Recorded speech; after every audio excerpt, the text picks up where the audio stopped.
Good morning! Ayan. Ayan ang ating prutas na ibinalot. I-compare natin doon sa mga hindi natin nabalot. So, pwede na natin yan i-harvest. Harvest na naman tayo ng prutas na guyabano na ito. Ayan. So, i-compare ang laki, no? I-compare natin doon. Meron din kasi dito, eh. Yung tatlo na yan, oh.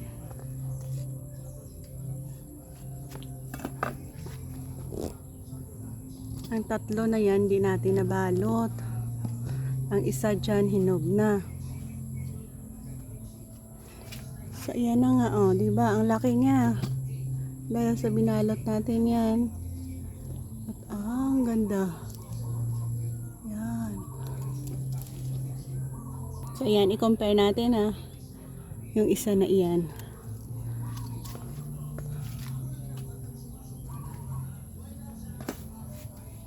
Ito, na-overripe yata ito. Ayan. Oh. Yan na nga. Pag hindi mo siya nabalot, pangit pala. Yan. Pero hinog na rin yan. So, kailangan natin balutin lahat ang kaya nating maabot. Ayan. Ayan nga. May mga parts yan na nagbiak-biak na. Tapos, once na, ayun. Tara, i-open natin. So, ayan na. Dalawa ang ating na-harvest na hinog. Pero ang isa na ito ay hindi natin nabalot. Ang isa naman ay nabalot natin. Perfectly siya.